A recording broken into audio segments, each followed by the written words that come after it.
The council chambers stretched across 3 square kilometers of polished obsidian floor, its ceiling lost in artificial clouds that glowed with captured starlight. Ambassador Robert Hayes stood in the center of the speaking circle, a raised platform that put him on display for the thousands of alien delegates arranged in ascending tiers around him. His simple gray suit looked almost comical against the elaborate forms of the galaxy's rulers. Some delegates wore living armor that pulsed with bioluminescence. Others existed as clouds of sentient gas contained in force fields. A few were so massive, they appeared only as holographic projections. Their true bodies, too large for any station. Robert kept his hands relaxed at his sides, his expression calm, despite the thunderous silence that followed Counselor Thane's accusation. The counselor was a towering figure of crystalline plates and flowing energy, one of the 5 high arbiters who governed the Galactic Council. When Thane spoke, his voice resonated through translation devices that turned his words into a language every species could understand. Humanity stands accused of treaty violations on 17 counts. You have exceeded your authorized colonial boundaries. You have developed weapons beyond your permitted classification. You have established trade relationships without council approval. These are not minor infractions, Ambassador Hayes. These are grounds for immediate expulsion and potential military sanctions. The delegates stirred. Whispers and clicks and subsonic rumbles filled the chamber. Robert knew what they were thinking. Humanity had been granted probationary council membership only 8 years ago, a gift given to a species that seemed primitive but promising. The council had expected gratitude, compliance, slow development under their careful guidance. Instead, Earth had grown faster than any species in recorded history. Robert finally spoke, his voice carrying clearly, despite having no technological enhancement. Counselor Thane, with respect, we reject every charge. The chamber erupted. Delegates rose from their seats in waves of outrage. Energy fields crackled. Translation systems struggled to keep up with the cacophony of 1,000 species shouting at once. Robert waited patiently for the noise to subside, a slight smile playing at his lips. Thane's crystalline form darkened with what might have been anger. You reject the evidence we have compiled? The surveys of your colonial worlds? The readings of your military installations? The records of your unauthorized trade? I reject your authority to call them violations, Robert said simply. The treaty humanity signed 8 years ago was specific. We agreed to certain restrictions in exchange for council membership and access to established trade routes. But Counselor Thane, that treaty expired 6 months ago. We chose not to renew it. The chamber fell silent. Robert could feel thousands of alien eyes fixed on him, could sense the sudden shift from outrage to confusion. The treaty contained an automatic renewal clause, Thane said, but his voice had lost some of its certainty, which we formally declined. In writing, submitted to the council administrative offices 7 months ago. We received no response, so we assumed our declination was accepted. Robert pulled a data chip from his pocket and held it up. This contains our official notification, along with proof of delivery and the council's automated acknowledgement. We followed procedure exactly. An elderly delegate near the front, a being that resembled a floating garden of tentacles and flowers, spoke up. Even if this is true, you cannot simply end your relationship with the council. We granted you membership. We gave you access to galactic civilization. You owe us. We owe you nothing, Robert interrupted, his voice still calm but carrying an edge now. We requested membership. You granted it with conditions that were, frankly, insulting. Restrictions on our colonial expansion, limits on our military development, requirements that we purchase technology from council-approved corporations at inflated prices. We accepted those terms because we wanted to learn about the galaxy, to understand the political landscape. We've learned enough. So this was a deception? Thane demanded. You joined the council under false pretenses. We joined under your pretenses, Robert corrected. You assumed we were a naive young species that needed your guidance. You treated us like children who should be grateful for table scraps. We played along because it was convenient, but we're done playing now. A military delegate, encased in what looked like living metal, activated his comm system. We have fleets surrounding your home system, human. You speak boldly for a species that could be reduced to primitive conditions within days. Robert's smile widened. Do you really want to test that theory, Commander? The military delegate began to respond, but a warning signal interrupted him. Tactical displays throughout the chamber suddenly activated, showing real-time data from across the galaxy. The military delegate's expression, insofar as his alien features could convey it, shifted to shock. This is impossible, he whispered. Robert glanced at the displays and nodded in satisfaction. Is it, perhaps you've been so busy watching our home system that you didn't notice what we were doing everywhere else? The tactical displays showed human colonies. Not the 17 that the Council knew about. Not even the 50 they had suspected. The displays showed 473 human settlements spread across 32 sectors. Massive orbital platforms. Industrial complexes on airless moons. Research stations in nebulae thought to be uninhabitable. Every single installation was defended by weapon systems that made Council military technology look primitive. When Thane's voice was barely a whisper. How? We've been in space for 200 years, Counselor. Did you really think we sat idle all that time, waiting for your permission to grow? Robert gestured at the displays. Every restriction you placed on us, we ignored. Every boundary you set, we crossed. Every technology you tried to monopolize, we developed independently. We just did it quietly, in places you weren't looking. A younger delegate, whose species Robert didn't recognize, stood up shakily. Why reveal this now? If you were hiding successfully, why expose yourselves? Because hiding is exhausting, Robert said. Because we're tired of pretending to be less than we are. Because you were about to impose sanctions that would have forced our hand anyway. Better to control the revelation than let you discover it piecemeal. He looked around the chamber, meeting alien eyes across dozens of species. Humanity is withdrawing from the Galactic Council effective immediately. We will recall our diplomats, close our embassies, and cease all official cooperation. However, we're not hostile. We're simply independent. Any species that wishes to establish bilateral relations with Earth is welcome to do so. On our terms, not the Council's. Thane's form flickered with patterns that Robert had learned to interpret as distress. You're making a grave mistake, Ambassador Hayes. The Council has maintained galactic order for 10,000 years. Without our structure, chaos will follow. Perhaps Robert conceded, or perhaps your structure has become a cage that limits growth more than it prevents chaos. We'll find out together, won't we? He bowed slightly, a gesture of respect, if not deference. Thank you for your time, counselors. Earth wishes you well. We simply wish you from a distance. Robert turned and walked toward the exit. Behind him, the council chamber erupted into arguments and accusations. He didn't look back. He had delivered his message. Now the galaxy would have to decide what to do with it. The observation deck of the council flagship provided a view of Earth that should have been peaceful. The blue planet hung in space like a jewel, clouds swirling in familiar patterns, continents visible beneath. But Admiral Krenz saw only strategic targets. The sprawling orbital stations. The defensive platforms. The shimmer of energy shields that protected the homeworld of a species that had just declared independence from the only government the galaxy had known for millennia.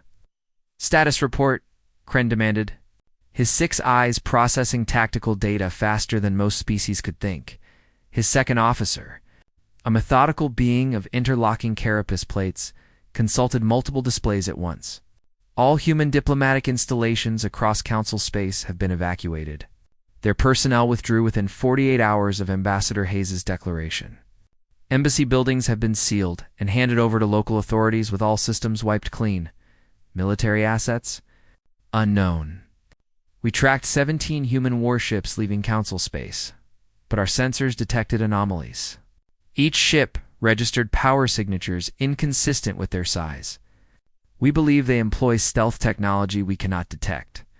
Kren's primary mandibles clicked in frustration. 3 days since the human withdrawal, and the council was still trying to understand the scope of what they had missed. 473 colonies. The number haunted him. How does a species hide that much expansion? The mining rights in Sector 12 have been disputed, another officer reported. The Telkan Empire claims jurisdiction, but human colonies in that sector are refusing to acknowledge council arbitration. They're citing independent authority. Send a diplomatic team. The humans refused them entry. Automated systems turned the delegation back at the sector boundary with a message saying, "Council jurisdiction is not recognized." Kren felt the weight of command pressing down on him. This was supposed to be a simple enforcement action. The Council Disco veered human violations, summoned them to answer charges, and would impose appropriate sanctions. Species overstepped their bounds occasionally. You reminded them of their place. They apologized, and galactic order continued. But humanity had not apologized. They had simply left. A priority message came through from the Council home station.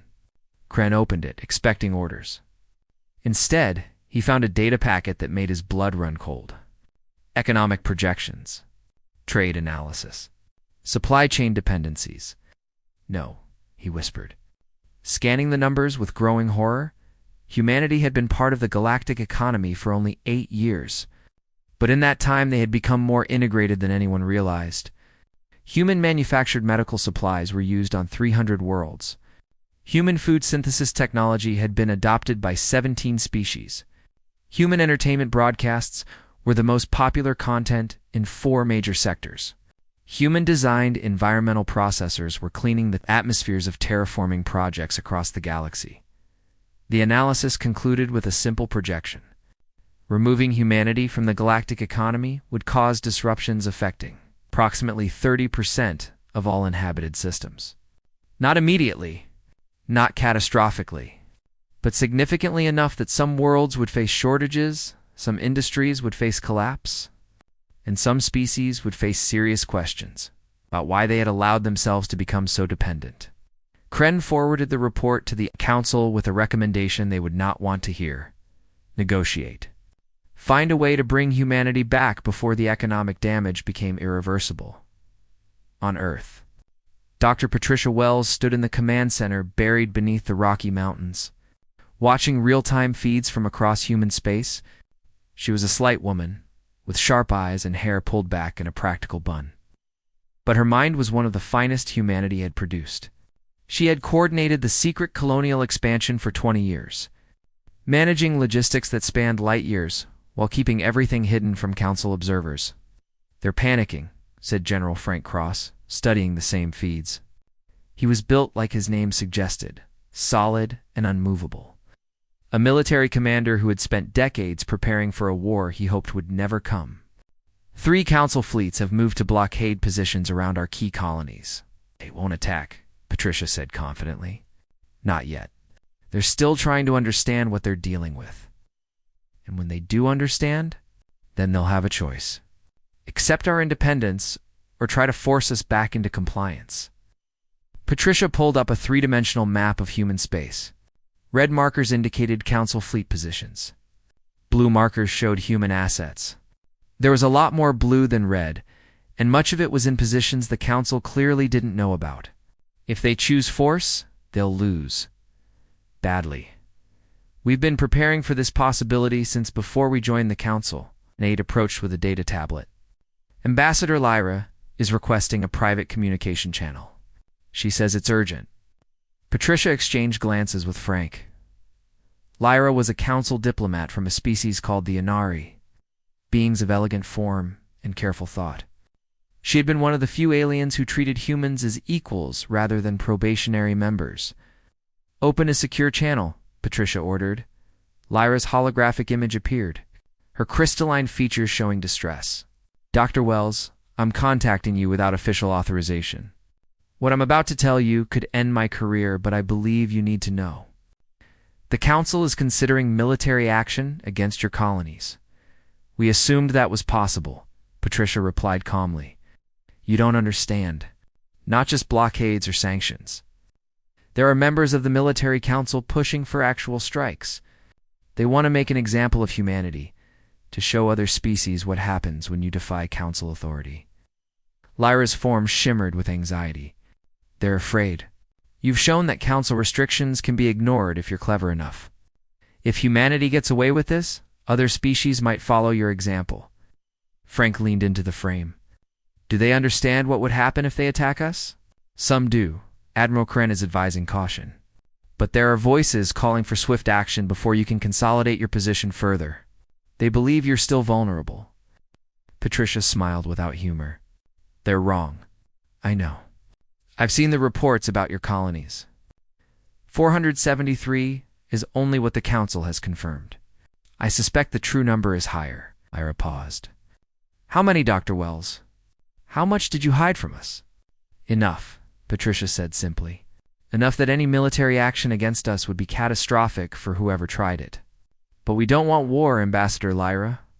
We just want to be left alone to grow at our own pace, according to our own values. The Council won't allow that. They can't. If they admit they were wrong about humanity, if they acknowledge they cannot control you, it undermines everything they've built.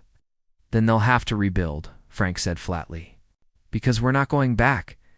Lyra looked between them, her features unreadable by human standards, but her distress evident in her posture. There may be a middle path. Some council members are suggesting a new treaty, one that recognizes human independence, but maintains some form of cooperation framework. Trade agreements, mutual defense pacts, cultural exchanges, without council oversight? Patricia asked. Without council control? Lyra confirmed. But it would require humanity to make some concessions. Symbolic gestures to save council face.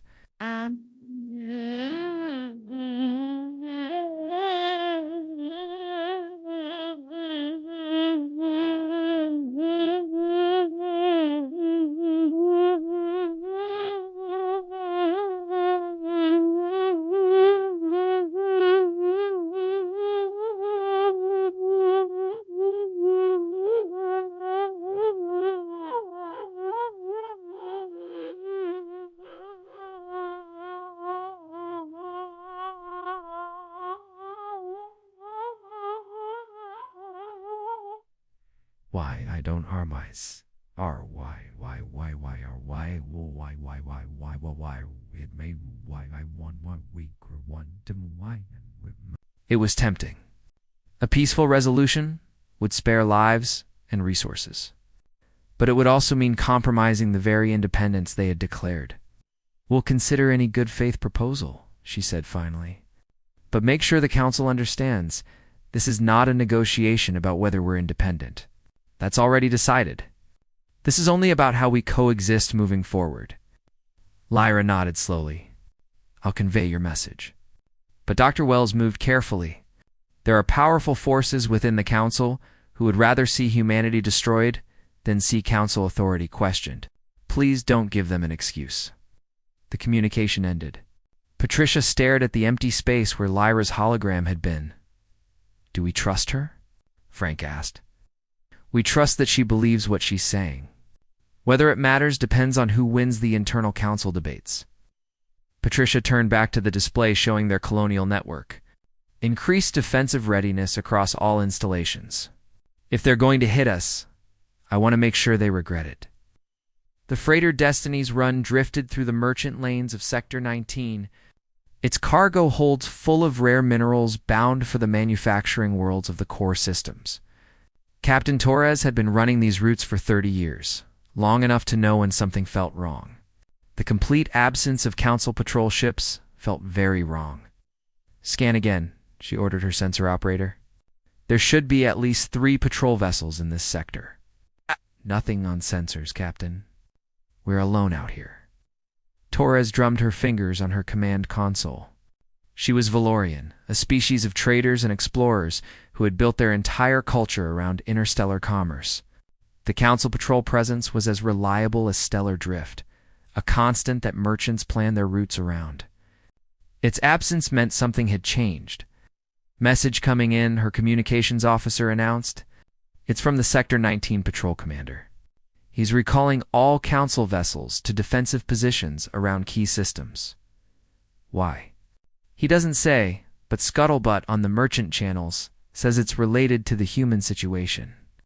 Torres felt a chill run through her thermal pouches. The humans. 3 weeks since they had walked away from the Council, and the galaxy was still trying to understand what it meant. She had traded with humans regularly over the past few years, finding them to be fair dealers with high-quality goods. Their manufactured products were reliable, their prices reasonable, and their merchants honest. Losing access to human trade was going to hurt Valorian commerce badly. "How bad is it?" she asked. Her communications officer pulled up the merchant network feeds. 17 major trade routes have been disrupted because they pass through sectors now claimed by human colonies. Council authorities say those sectors remain under Council jurisdiction, but the humans aren't recognizing Council authority. Ships are having to reroute, adding weeks to journey times. Prices for human-manufactured goods have tripled because nobody knows if the supply will continue. Torres made a decision. Change course. Set heading for the nearest human colony, Captain. If Council trade routes are disrupted, maybe human trade routes aren't. And if nobody knows whether human goods will keep flowing, I'm going to find out directly. She leaned back in her chair, considering the angles. Besides, the humans were always good customers. Maybe they still want Valorian minerals. 3 days later, Destiny's Run approached New Terra, one of the larger human colonies in unclaimed space. Torres expected to be turned away, possibly even threatened. Instead, her communication system chimed with a standard trade beacon. "This is New Terra Control. State your business and cargo manifest." Torres transmitted her information, holding her breath. After a moment, the response came back. "You're cleared to dock at Station 3. Welcome to New Terra, Captain Torres." The ease of it shocked her. No inspection demands, no council protocols, just straightforward commercial welcome. She brought her ship in carefully, studying the colony as she approached. W Terra was massive, far larger than council surveys had indicated. Orbital stations surrounded a terraformed world with visible cities. Industrial platforms processed asteroids. Defensive satellites bristled with weapons that made her ship's scanners scream warnings. At the docking station, a human official met her. He was young, dark-skinned, with an easy smile that put her somewhat at ease. "Captain Torres, I'm Marcus Chen, trade liaison for New Terra. We've done business before, haven't we?" Torres tried to place him, then remembered. 2 years ago at Station 17, you bought a shipment of my iridium alloys, and you delivered exactly what you promised, on time and at the agreed price. That's why you're welcome here. Marcus gestured for her to follow him through the station. "I assume you have questions about the current political situation." "Many questions," Torres admitted. "The Council says human colonies are in violation of territorial agreements. You say you're independent? Merchants like me are caught in the middle. Simple answer, we're independent. We don't recognize Council authority over our colonies. Any species that wants to trade with us is welcome, but it has to be direct trade. No Council intermediaries, no Council tariffs, no Council regulations." Marcus pulled up a holographic display showing trade routes. "We're establishing our own merchant network. Free trade between willing partners. No bureaucracy, no monopolies, no artificial restrictions." Right? Torres studied the routes with growing interest. They bypassed all Council space, connecting human colonies directly with independent trading posts and species settlements. The Council won't like this. Council doesn't have to like it. They just have to accept it. Marcus highlighted several routes. "We're looking for reliable carriers, Captain. Species we've done business with before. Merchants who value fair dealing over political loyalty. Interested?"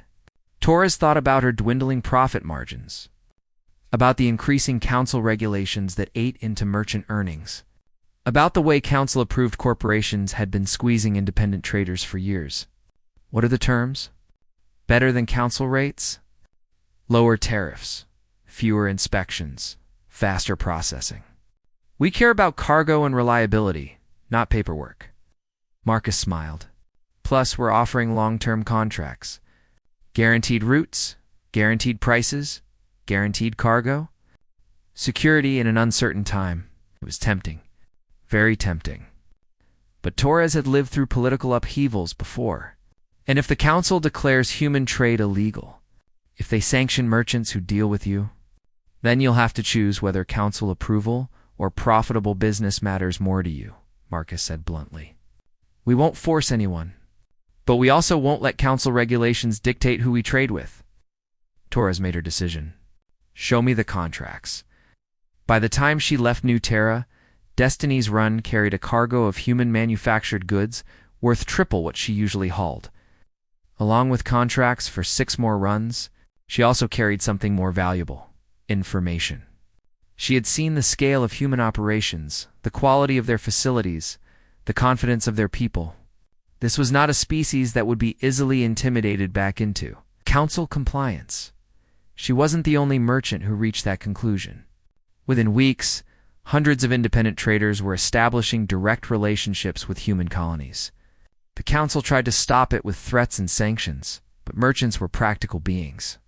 They followed profit, and profit was increasingly found in human space. On the council home station, Councillor Thane reviewed reports with growing frustration. The military confrontation he had expected hadn't materialized.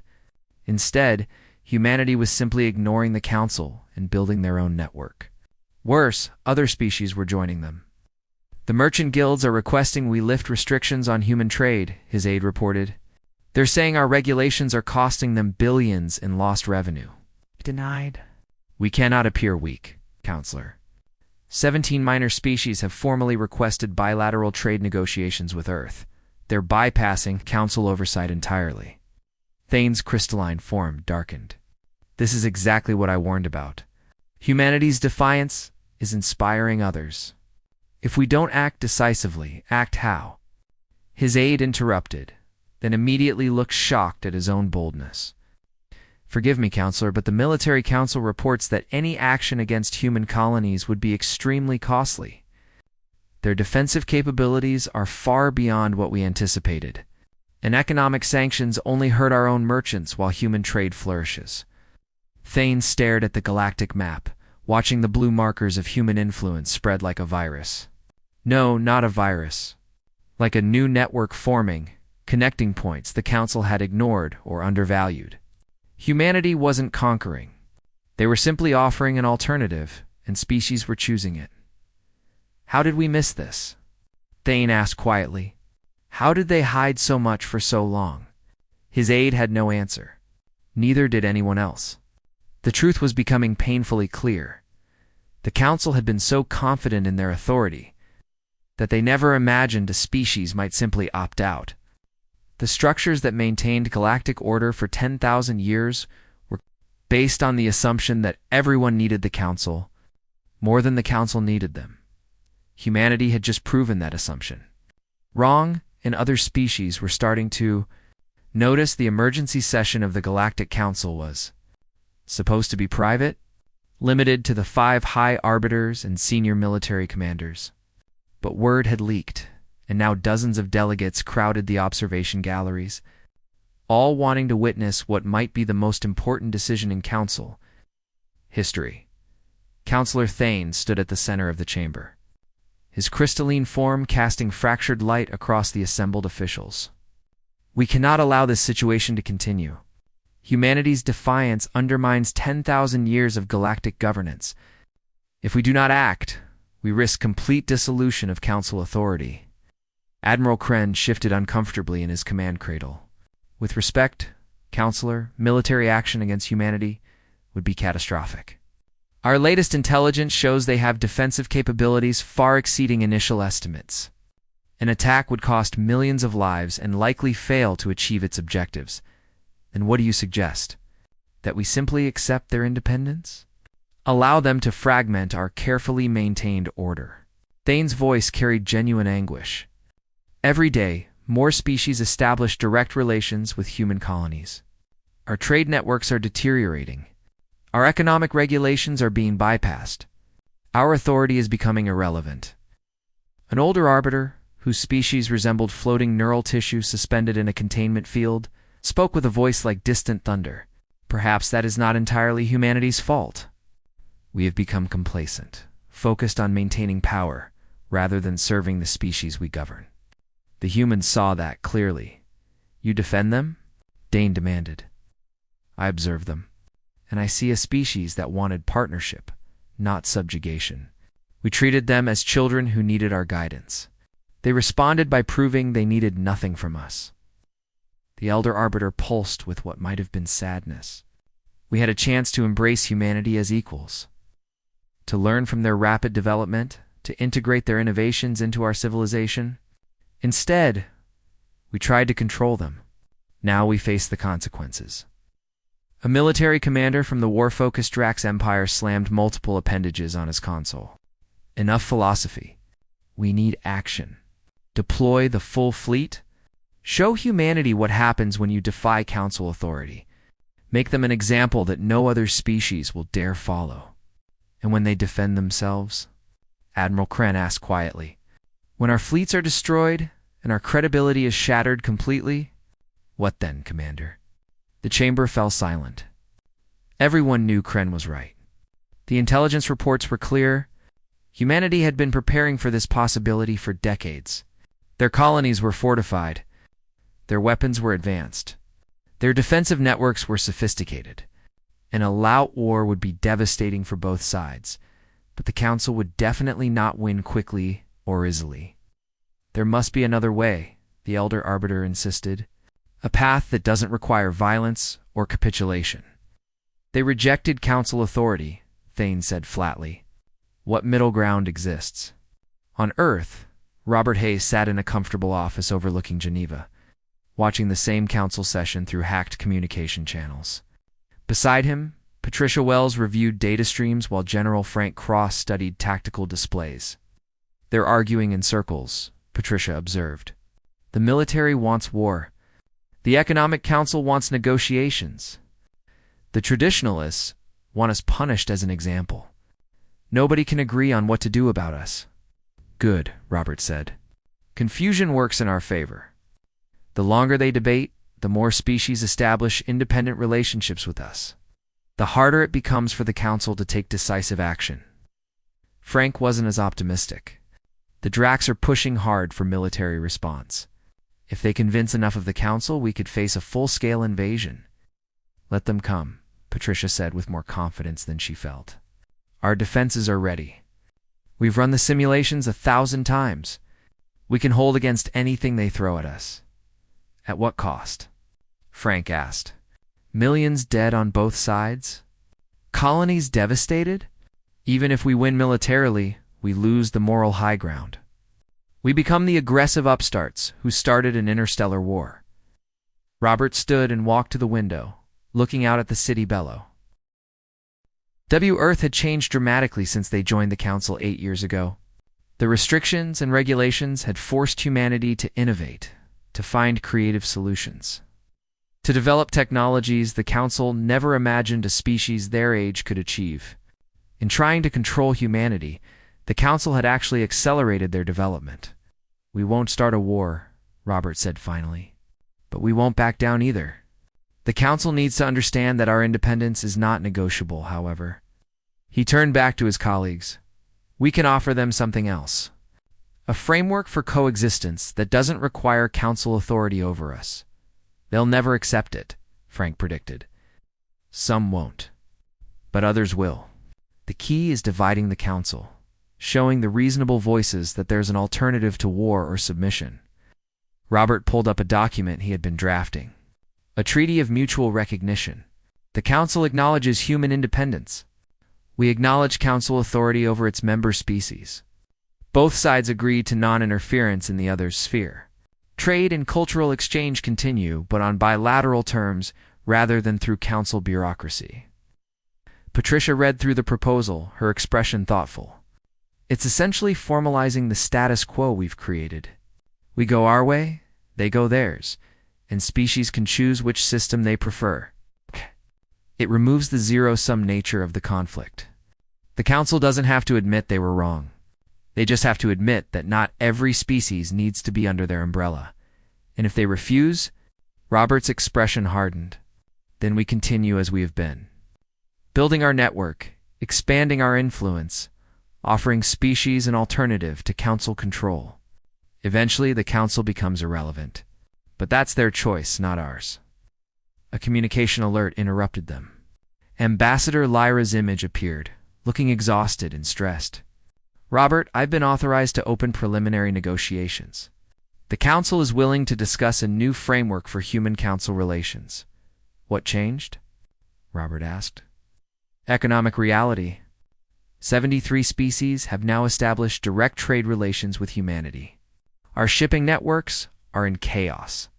Food shortages are developing on 12 worlds that depended on human agricultural technology. The Council can't ignore the practical impact of your absence anymore. Lyra paused. Also, Admiral Kren submitted a report stating that military action against humanity would be a disaster. That got through to some of the more rational arbiters. Terms, Patricia asked. That's what we need to negotiate. The Council wants guarantees you won't actively recruit their member species. You want recognition of your independence. There's room for compromise, but it requires both sides to be reasonable. Robert considered this. It was more than he expected this quickly, but less than he hoped for in the long term. Tell the Council we're willing to talk. But the negotiations happen on neutral ground, not in the Council chamber. And we negotiate as equals, not as supplicants seeking their approval. I'll convey your terms. Lyra's image flickered. Robert, this could work. If both sides approach this in good faith, we could establish a new model for galactic relations. One where Council membership is a choice, not a requirement for civilized existence. That's all we ever wanted, Lyra. The freedom to choose our own path. The communication ended. Robert looked at his colleagues, seeing hope mixed with caution in their expressions. Do we trust this? Frank asked. We verify everything and prepare for treachery, Patricia answered. But we also give peace a genuine chance.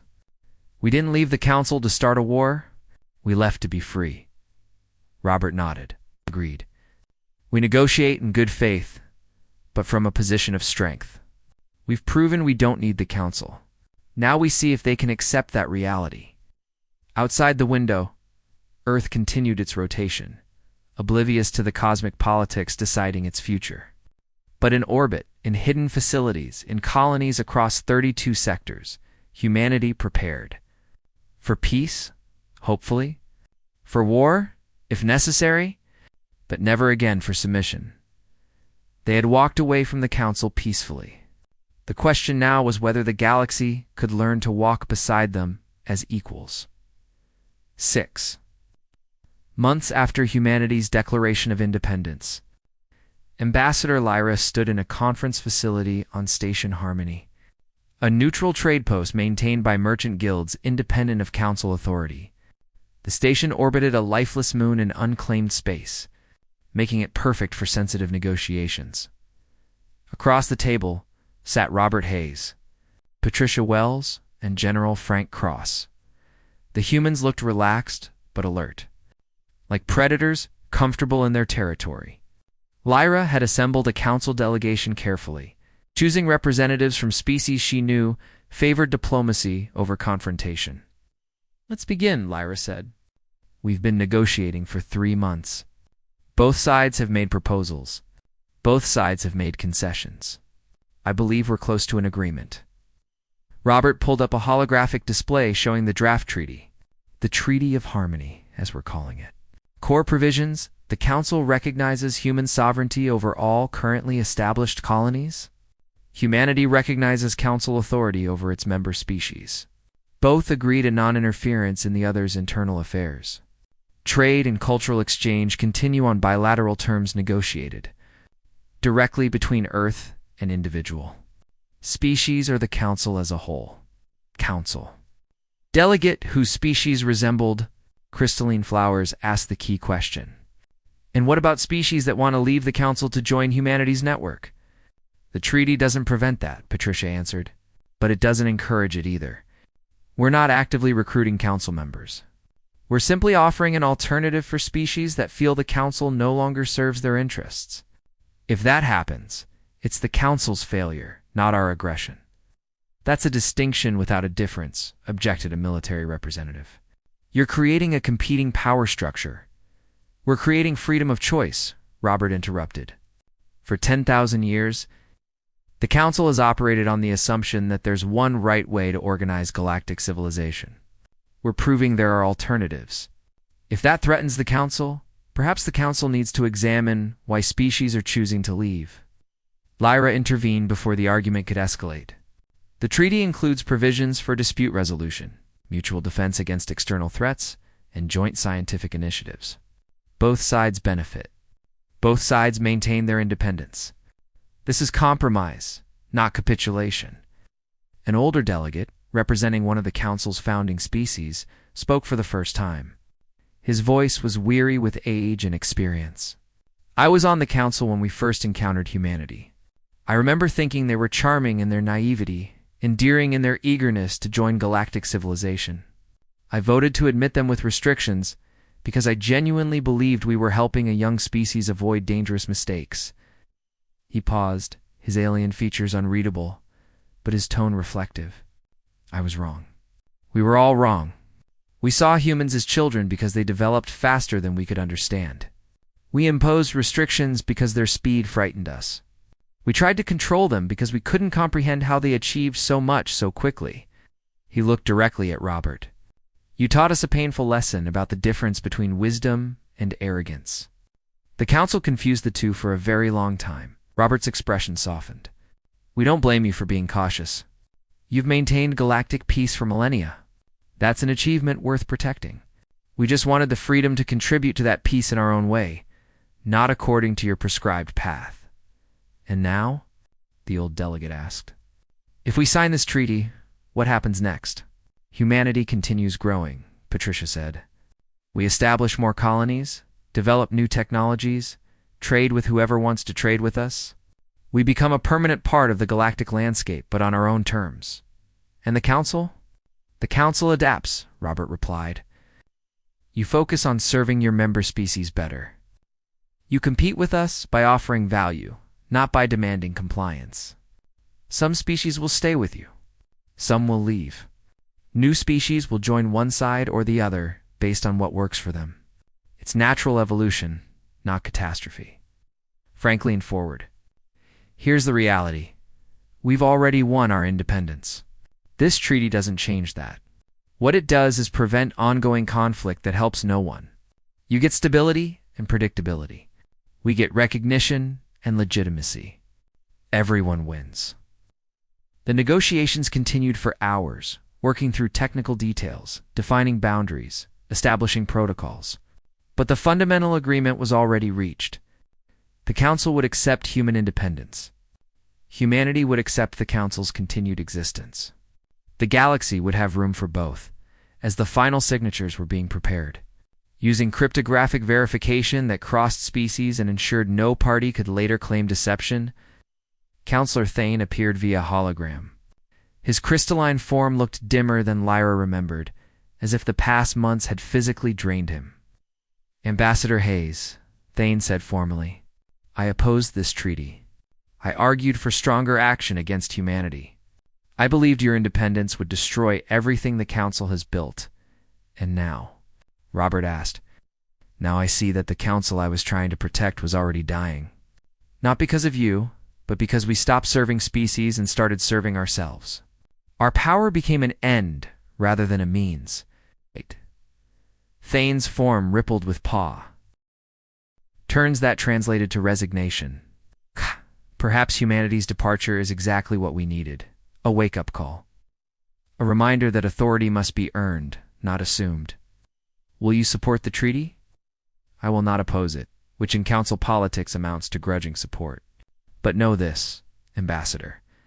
I still believe humanity will be a disruptive force in galactic civilization. You develop too quickly, change too rapidly, push boundaries we spent millennia establishing. You make the galaxy less stable. Robert smiled slightly. Stability can be another word for stagnation, Counselor. Maybe the galaxy needs disruption. Maybe Thane conceded. We'll find out together.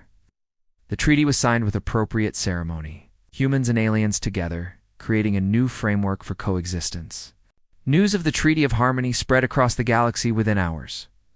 The response was mixed. Some species celebrated the peaceful resolution. Others protested that the Council had shown weakness. Many simply resumed their daily lives, grateful the crisis had passed without war. On Earth, in the command center beneath the Rocky Mountains, Robert, Patricia, and Frank watched the reactions. "We did it," Patricia said quietly.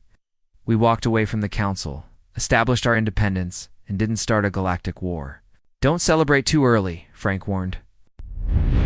"There are factions on both sides that wanted conflict. Some will see this treaty as betrayal. Others will view it as an opportunity to restart hostilities." "Let them try," Robert said with confidence. "We've proven we can't be forced back into compliance. Any species or faction that tries will fail, and everyone knows it now." Patricia pulled up long-term projections.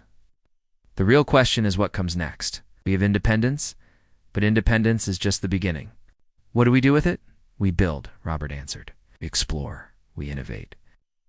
We show the galaxy what humanity can achieve when we're not restricted by someone else's rules.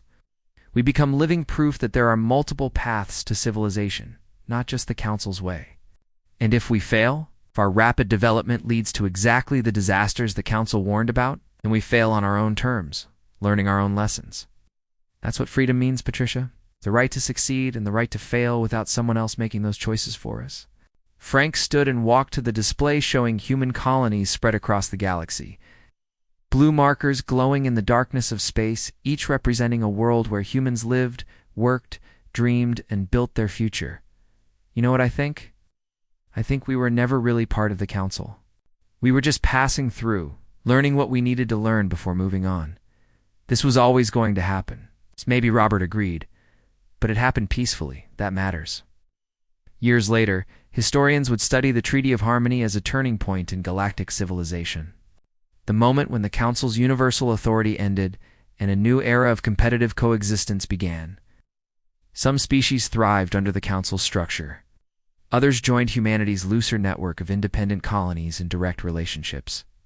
New forms of governance emerged, inspired by both models but distinct from either. The Council didn't collapse. It reformed, becoming more responsive to member species, less focused on control and more focused on service.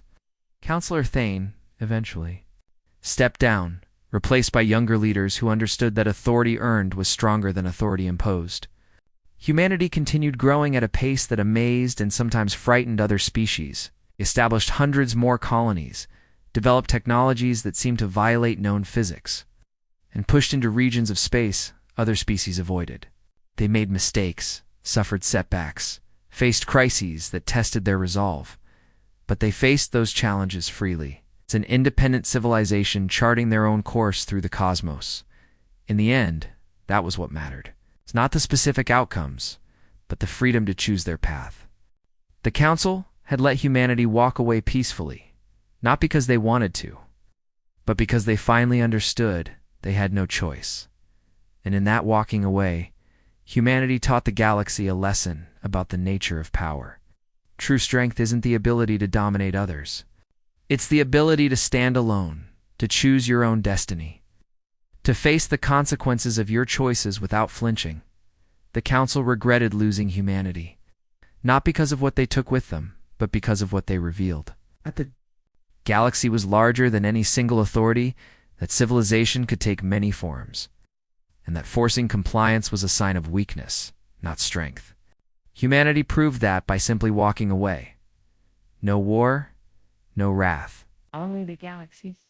Lasting regret that they didn't embrace humanity as equals when they had the chance, and the quiet pride of a species that claimed their freedom and never looked back. Retriclod can make mistakes. Please double-check responses.